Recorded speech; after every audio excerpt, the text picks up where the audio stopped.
दोस्तों, कहते हैं सरकारी नौकरी सिर्फ एक नौकरी ही नहीं होती, बल्कि पूरे परिवार के सपनों की जिम्मेदारी होती है।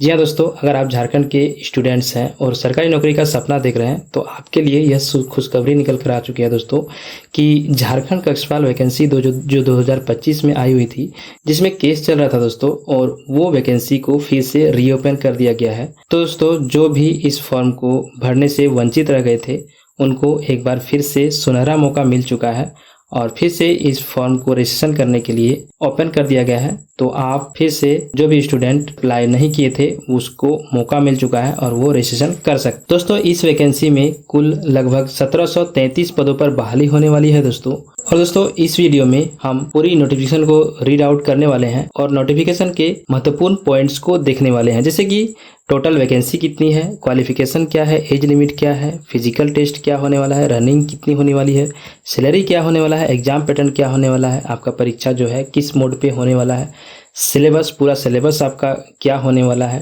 क्या कुछ मार्क्स होने वाला है, क्या आपका पासिंग मार्क्स होने वाला है, और सिलेक्शन प्रोसेस क्या होने वाला है। इन सभी पॉइंट्स के बारे में बात करेंगे। चलिए दोस्तों, नोटिफिकेशन को ओपन करते हैं और देखते हैं एक एक पॉइंट्स को। तो दोस्तों, यहाँ पर हमने झारखंड कक्षपाल प्रतियोगिता परीक्षा 2025 के विज्ञापन संख्या 7/2025 के नोटिस को हमने ओपन कर लिया है और ये नोटिस आपका 19/5/2026 को रिलीज किया गया था दोस्तों। और इसमें क्या कुछ दिया हुआ है नोटिस में, ये चीज हम देखते हैं। जैसे कि यहाँ पर दिया हुआ है कि विज्ञापन संख्या 7/2025 के अंतर्गत माननीय झारखंड उच्च न्यायालय रांची द्वारा वाद संख्या नंबर 1634/2026 मुमताज अंसारी एवं अन्य बनाम झारखंड राज्य एवं अन्य दिनांक 14/5/2026 को पारित न्यायाधीश में गृह कारा एवं आपदा प्रबंधन विभाग झारखंड के संकल्प संख्या 2339 दिनांक 20/4/2026 के आलोक में कार्रवाई का आदेश प्राप्त है। उक्त संकल्प द्वारा झारखंड कक्षपाल प्रतियोगिता परीक्षा 2025 के अंतर्गत अधिकतम उम्र सीमा की गणना हेतु संदर्भ तिथि दिनांक 1/8/25 के स्थान पर 1/8/2019 निर्धारित की गई। मतलब कि उम्र सीमा में यहाँ पर लगभग 6 साल का आपको यहाँ पर देखने को मिल रहा है। जी हाँ दोस्तों, और आगे क्या कुछ दिया हुआ है देखते हैं। आपका रजिस्ट्रेशन करने का जो सूचना दर्ज करने हेतु रजिस्ट्रेशन के लिए प्रोसेस यहाँ पर 20/5/2026 से शुरू हो चुका है दोस्तों। जी हाँ दोस्तों, और 19/6/2026 तक ये प्रक्रिया चलने वाली है रजिस्ट्रेशन। तो लगभग 1 मंथ का आपको यहाँ पर टाइम दिया गया है रजिस्ट्रेशन के लिए। इसके बाद दोस्तों यहाँ पर देखते हैं परीक्षा शुल्क का भुगतान आप यहाँ पर 21/6/2026 तक कर सकते हैं।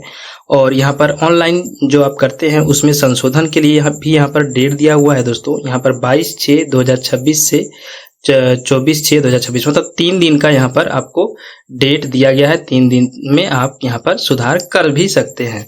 और क्या कुछ में आप सुधार कर सकते हैं, तो यहाँ पर अभ्यर्थी का नाम सुधार नहीं होगा दोस्तों, जन्मतिथि भी नहीं होगा, और ईमेल आईडी भी और मोबाइल नंबर, ये सब को छोड़ करके आप सभी चीजों में सुधार कर सकते हैं। जी दोस्तों, ये नोटिस 19/5 को आया हुआ था। अब चलिए देखते हैं जो भी नोटिफिकेशन है, ओरिजिनल नोटिफिकेशन ब्रोचर जो है उसको देखते हैं ओपन करके, और क्या कुछ उसमें दिया हुआ है उन सभी चीजों को डिटेल्स को जानेंगे। जी दोस्तों, ये आपका झारखंड कक्षपाल प्रतियोगिता परीक्षा 2025 का नियमित, रेगुलर और बैकलॉग वैकेंसी होने वाला है। सबसे पहले पॉइंट यहाँ पर दिया हुआ है कि इस वैकेंसी को भरने के लिए आपको 100 रुपए पे करने होंगे जनरल के लिए, और यहाँ पर अनुसूचित जनजाति और जाति मतलब SC ST के लिए यहाँ पर आपको सिर्फ 50 रुपये यहाँ पर आपको पे करना है। और क्या कुछ आगे दिया हुआ है वो भी देखते हैं। इसके बाद दोस्तों यहाँ पर आपको वैकेंसी देखने को मिल रही है कि यहाँ पर रेगुलर वैकेंसी जो है सीधी नियुक्ति हेतु यहाँ पुरुष के लिए क्या यहाँ पर वैकेंसी है, कितना पोस्ट यहाँ पर है वो आप देख सकते हैं। जैसे कि पुरुष के लिए 1634 पोस्ट यहाँ पर देखने को मिल रहा है। और यहाँ पर भूतपूर्व सैनिक, यहाँ पर भूतपूर्व पहले से जो सैनिक है उसके लिए 165 पोस्ट है, जो कि कैटेगरी वाइज यहाँ पर देखने को मिल रहा है दोस्तों। और यहाँ पर अलग अलग यहाँ पर पोस्ट यहाँ पर दिया हुआ है, जैसे कि जनरल के लिए क्या है, इसके बाद अनुसूचित जाति 1 के लिए, अनुसूचित जाति 2 के लिए वो कितना वैकेंसी होने वाला है। कुल यहाँ पर 165 होने वाला है जो पहले से सैनिक है।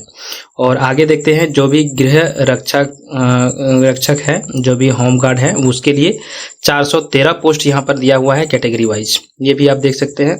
और अन्य विद्यार्थियों के लिए यहाँ पर आपको 1056 पद यहाँ पर आपको देखने को मिल रहा है, जो कि कैटेगरी वाइज यहाँ पर आप देख सकते हैं। जनरल के लिए यहाँ पर आपको दोस्तों 423 पोस्ट यहाँ पर आपको देखने को मिल रहा है, जो कि यहाँ पर है। इसके बाद अनुसूचित जनजाति के लिए 275 पोस्ट, इसके बाद अनुसूचित जाति के लिए यहाँ पर 106 पोस्ट। इसके बाद पिछड़ा वर्ग के लिए यहाँ पर 63 पोस्ट है और अत्यंत पिछड़ा के लिए 84 पोस्ट। मतलब कि BC 1 के लिए आपको 84 पोस्ट है और BC 2 के लिए यहाँ पर आपको 63 पोस्ट आपको देखने को मिल रहा है। और आर्थिक रूप से कमजोर वर्ग के लिए EWS के लिए आपका यहाँ पर 105 पोस्ट यहाँ पर आपको देखने को मिल रहा है। जी हाँ दोस्तों, इसके बाद आगे देखते हैं कक्षपाल महिला के लिए यहाँ पर कितना पोस्ट है। तो महिला के लिए यहाँ पर 64 पोस्ट है और भूतपूर्व सैनिक जो भी हैं महिला, तो उसके लिए 8 पोस्ट है। और यहाँ पर जो गृह रक्षा कार्य के लिए है वो होमगार्ड महिला जो है उसके लिए 20 पोस्ट यहाँ पर है। और अन्य अभ्यर्थी जो है रेगुलर जो है उनके लिए यहाँ पर 36 पोस्ट होने वाला है। इसके बाद दोस्तों यहाँ पर बात करते हैं बैकलॉग वैकेंसी का। बैकलॉग वैकेंसी क्या होता है, जो कि कैटेगरी वाइज जो भी वैकेंसी रह जाते हैं, खाली रह जाते हैं, उसके लिए बैकलॉग वैकेंसी निकाला जाता है जो कि आरक्षित कोटा से रहता है।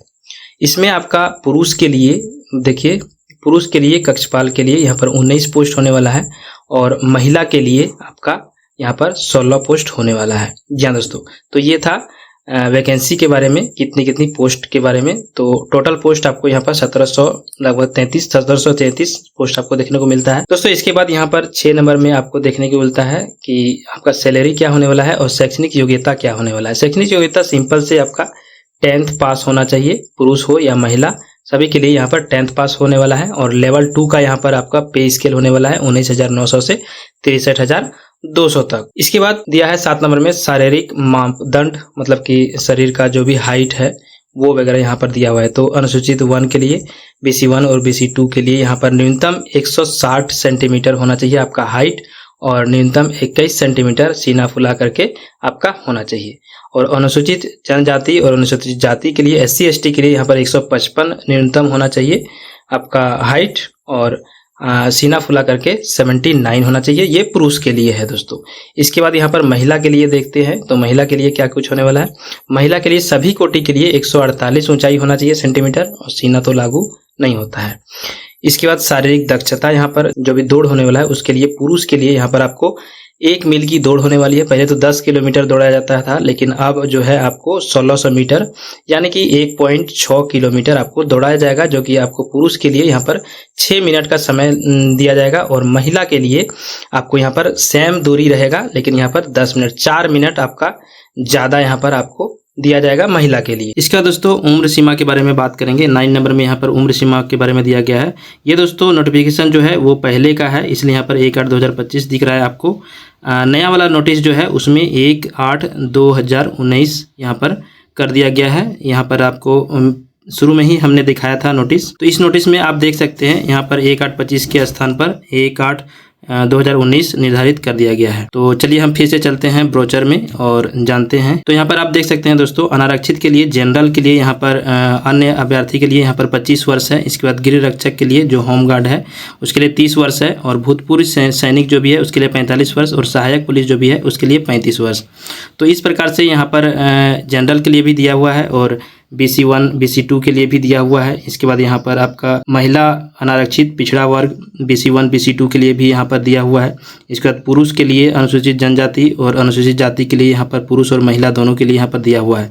तो दोस्तों ये जो यहाँ पर उम्र सीमा की गणना यहाँ पर दी हुई है, तो इसमें आपको +6 वर्ष ऐड कर लेना है, क्योंकि यहाँ पर 2025 होने वाला था, अब 2019 यहाँ पर आपका होने वाला है उम्र सीमा की गणना। तो ये चीज का आप ध्यान रखेंगे। तो दोस्तों आप अपना एज का कैलकुलेशन कैसे करेंगे, तो उसके लिए आपको क्रोम ब्राउजर में चले जाना है, जैसे कि हमने ओपन करके रखा है। क्रोम ब्राउजर में आ करके यहाँ पर एज कैलकुलेटर आपको सर्च करना है और एज कैलकुलेटर सर्च करने के बाद आप इस वेबसाइट पे आ जाएंगे।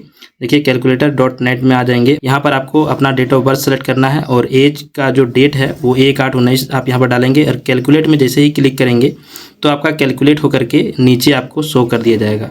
तो इस प्रकार से अपना एज का कैलकुलेशन कर सकते हैं और आप देख सकते हैं कि आप एलिजिबल हो या नहीं हो। तो यहाँ पर आरक्षण का दावा करने वाले विद्यार्थी जो है उनके लिए यहाँ पर स्थानीय निवासी प्रमाण पत्र बनाना अनिवार्य हो गया, जो कि यहाँ पर दिया हुआ है कि 2/6/2016 से द्वारा निर्धारित प्रपत्र में अनुमंडल पदाधिकारी के स्तर का दिनांक। इसके लिए हम जाति निवासी जो है कितना से कितना तक का होना चाहिए, क्या डेट होना चाहिए, उसके लिए भी हम प्रॉपर अलग से वीडियो बना देंगे, क्योंकि ये सब चीज़ के बारे में पूरा डिटेल्स बताने जाएंगे तो काफ़ी लंबा वीडियो बन जाएगा, इसलिए हम इसके बारे में अलग से बनाएंगे। तो आप जाति निवासी फिर से बना लें। अगर आपका पहले से बना हुआ है, बहुत पहले का 4-5 साल पहले का है, तो फिर से आप जाति निवासी बना ले दोस्तों। तो यहाँ पर 13 नंबर में ऑनलाइन आवेदन प्रपत्र सबमिट करने के लिए दिशा निर्देश दिया हुआ है, जो कि इस वेबसाइट पे आप जाएंगे और इसी वेबसाइट से आपको ये वाला लिंक में क्लिक करना है और ऑनलाइन रजिस्ट्रेशन आपको प्रक्रिया को पूरा करना है। इसके बारे में मैं प्रॉपर नेक्स्ट वीडियो में बात करेंगे। एक प्रॉपर लाइव फॉर्म फिलअप करके आपको दिखाने वाले हैं कि कैसे आपको फॉर्म फिलअप करना है। इसके बाद आगे हम देखते हैं परीक्षा का स्वरूप क्या होने वाला है दोस्तों। तो यहाँ पर OMR सीट में होने वाला है आपका परीक्षा, मतलब ऑफलाइन मोड में होने वाला है, ऑनलाइन नहीं होगा। तो सबसे पहले यहाँ पर आपका शारीरिक मापदंड और शारीरिक दक्षता परीक्षा लिया जाएगा। जो भी दौड़ वगैरह होता है, मेडिकल जो होता है, वो तो लिखित परीक्षा के बाद होगा। तो दौड़ वगैरह आपका यहाँ पर पहले होगा। इसके बाद आपका लिखित परीक्षा होने वाला है। लिखित परीक्षा क्या होने वाला है, तो एक बार परीक्षा होगा आपका मुख्य परीक्षा, उसी में एक दिन में 3 पेपर होने वाला है। इसके बाद आप जब लिखित परीक्षा पास कर जाते हैं तो आपको मेडिकल जांच के लिए बुलाया जाएगा, वो आप देंगे। तो दोस्तों सबसे पहले तो शारीरिक मापदंड है, इसमें अगर आप सफल हो जाते हैं, क्वालिफाई हो जाते हैं, तो ही आपको लिखित परीक्षा के लिए एलिजिबल हो पाएंगे। दोस्तों यहाँ परीक्षा का स्वरूप क्या होने वाला है, तो यहाँ पर मुख्य परीक्षा ली जाएगी, जिसमें से आपका बहुविकल्पिक प्रश्न होगा, MCQ प्रश्न होगा और पूर्ण अंक यहाँ पर 3 दिया जाएगा। आपका एक प्रश्न के लिए 3 अंक दिया जाएगा और प्रत्येक सही उत्तर के लिए 3 अंक दिए जाएंगे और प्रत्येक गलत उत्तर के लिए 1 अंक की कटौती होगी। माना कि जैसे कि आप 2 प्रश्न का उत्तर सही देते हैं तो आपको यहाँ पर 6 अंक मिलेंगे और अगर आप 1 प्रश्न गलत करते हैं तो आपको 1 अंक की कटौती हो जाएगी, मतलब कि टोटल मार्क्स आपका हो गया 5। इसमें 1 घटा देंगे तो 5 आपका अंक हो गया। तो इस प्रकार से आपका अंक का यहाँ पर निर्धारण किया जाएगा। तो मुख्य परीक्षा के बारे में बात करेंगे दोस्तों। मुख्य परीक्षा क्या होने वाला है, तो यहाँ 2 घंटे की मुख्य परीक्षा होने वाली है। सबसे पहले पत्र 1 में आपका 120 प्रश्न पूछे जाएंगे और वो 2 घंटे की होंगी और हिंदी भाषा का ज्ञान आपको 80 प्रश्न रहेगा और अंग्रेजी भाषा का ज्ञान यहाँ पर 40 प्रश्न रहेंगे, जिसमें से टोटल 120 प्रश्न रहेंगे और 120 प्रश्न के लिए यहाँ पर टोटल हो जाता है 360 नंबर हो जाता है आपका। तो 360 नंबर में आपको मात्र 30% अंक लाना है, मतलब कि 360 का अगर हम 30% निकालेंगे दोस्तों तो यहाँ पर कितना निकल के आता है, तो आपका 6 × 18 और 3 × 9 = 10, मतलब कि 108 अंक। 108 अंक मतलब कि आपका लगभग 36 क्वेश्चन आपको सही करने होंगे, तो ही आप यहाँ पर क्वालिफाई हो जाएंगे पेपर 1 से और इसके बाद ही आपका पेपर 2 का जांच किया जाएगा। तो यहाँ पर साफ लिखा हुआ है कि तो इसको इससे मेरिट लिस्ट नहीं बनेगी। आपका मेरिट लिस्ट आपका पत्र 2 और पत्र 3 को मिला करके बनेगा। तो पत्र 2 में क्या है, तो पत्र 2 में आपका जनजातीय एवं क्षेत्रीय भाषा है, जो कि इन भाषाओं में से एक को आपको सेलेक्ट करना है। जिसको आप अच्छे से जानते हैं वही भाषा यहाँ पर आप सेलेक्ट करें। जैसे कि आप अगर हिंदी लेते हैं तो आपको कुल 100 प्रश्न हिंदी से रहेंगे, जो कि 2 घंटा आपको दिया जाएगा। तो इसमें से जो भी है आपका जनजातीय भाषा उसे आप ले लेंगे। यहाँ पर देखिए हिंदी, अंग्रेजी, संस्कृत, उर्दू, संथाली, बंगला, मुंडारी, हो, खड़िया, कुडुक, कुरमाली, खोरठा, नागपुरी। तो झारखंड में बहुत सारे स्टूडेंट खोरठा को चूज करते हैं क्योंकि खोरठा झारखंड में पूरा ही प्रचलित है। तो इसमें बहुवैकल्पिक प्रश्न होंगे 100 प्रश्न और 30% अंक आपको लाना अनिवार्य होगा। इसके बाद ही आपका ये पत्र जांच किया जाएगा। इसके बाद पत्र 3 में आपका जो है वो सामान्य ज्ञान के कुल 120 प्रश्न रहेंगे, जो कि 2 घंटे की आपको लिया जाएगा। सामान्य अध्ययन 40 प्रश्न रहेंगे और झारखंड का से संबंधित सामान्य ज्ञान जो है वो प्रश्न 50 प्रश्न रहेंगे और सामान्य गणित जो है आपका 10 प्रश्न रहेगा और सामान्य विज्ञान आपका 20 प्रश्न रहेगा। सामान्य ज्ञान परीक्षा में 30% अंक लाना अनिवार्य होगा। 30% अंक तो आपको लाना ही है। तो आप यहाँ पर देख सकते हैं कि नीचे पूरा ही सिलेबस दिया हुआ है, जैसे कि मुख्य परीक्षा का पत्र 1 के लिए भाषा जो है आपका, भाषा के लिए क्या क्या सिलेबस होने वाला है वो पूरा सिलेबस यहाँ पर दिया हुआ है। अनुच्छेद से आधारित 20 प्रश्न रहेंगे और यहाँ पर व्याकरण से आधारित 20 प्रश्न रहेंगे, मतलब कि आपका पैसेज वगैरह जो रहता है अंग्रेजी का वो आपका 20 प्रश्न के लिए रहेगा और व्याकरण ग्रामर वगैरह अंग्रेजी का वो 20 प्रश्न रहेंगे। इसी तरह से आपका यहाँ पर हिंदी में भी आपको देखने को मिलेगा अनुच्छेद आधारित, मतलब पैसेज आधारित यहाँ पर 20 प्रश्न रहेंगे और यहाँ पर व्याकरण पर आधारित 60 प्रश्न रहेंगे। जी हाँ दोस्तों, और यहाँ पर पूरा आपका पत्र 2 के लिए यहाँ पर आपका ये दिया हुआ है सब्जेक्ट और इससे रिलेटेड आपको यहाँ पर सामान्य ज्ञान का भी यहाँ पर दिया हुआ है कि सामान्य ज्ञान में आपको क्या कुछ पढ़ना है, वो सभी चीज यहाँ पर आपको दिए हुए हैं, वो आप यहाँ पर देख लेंगे। सामान्य गणित जो है वो आपका मैट्रिक लेवल का होने वाला है, तो ये मैट्रिक का जो किताब है, बुक है, वो आप पढ़ेंगे। 9th और 10th का बुक अगर आप अच्छे से बना लेते हैं तो आपका मैथ पूरा सॉल्व हो जाएगा दोस्तों। इसके बाद मुख्य परीक्षा के आधार पर मेधा सूची मतलब मेरिट लिस्ट आपका तैयार किया जाएगा। जो भी पत्र 2 और पत्र 3 को मिला करके जो भी मार्क्स आते हैं आपका, उसी में से आपको नॉर्मलाइज मार्क्स प्राप्त किया जाएगा और उसी के आधार पर आपको मेरिट लिस्ट तैयार किया जाएगा। इसके बाद शारीरिक शरीर का जांच करते हुए आपका निम्न दोष नहीं होना चाहिए दोस्तों, जैसे कि मुड़ा हुआ घुटना, धनु आकार का पैर, इसके बाद यहाँ पर समतल पैर, स्फीत सिरा, उंगलियों का उचित ढंग से नहीं घूमना, दृष्टि दोष, कलर ब्लाइंडनेस, आपका आई टेस्ट भी किया जाएगा। ये सभी टेस्ट आपको किया जाएगा, तो इन सभी चीज का आप ध्यान रखेंगे। दोस्तों ये कुछ महत्वपूर्ण डिटेल्स थी जो हमने आपके साथ शेयर किया। जो भी इम्पोर्टेंट डेट थी, जो भी इम्पोर्टेंट बात थी इस नोटिफिकेशन में, वो हमने आपको हाईलाइट किया, आपको बताया। आपको अगर हमारा वीडियो यह पसंद आ रहा हो, इंफॉर्मेटिव लगा हो, तो हमारे वीडियो को लाइक जरूर करें दोस्तों, और सब्सक्राइब करना ना भूलें। सब्सक्राइब जरूर से जरूर करें। सब्सक्राइब करने से हमें मोटिवेट मिलता है और हमें और भी बेहतर ढंग से आपके पास आपके तक न्यूज पहुंचाने में मोटिवेशन मिलता है। जी हाँ दोस्तों, तो नेक्स्ट वीडियो में हम इस फॉर्म को लाइव फिलअप करके आपको दिखाने वाले हैं। आप वीडियो पर बने रहें, सब्सक्राइब करके रखें। दोस्तों मिलते हैं नेक्स्ट वीडियो में, तब तक के लिए जय हिंद, वंदे मातरम, धन्यवाद।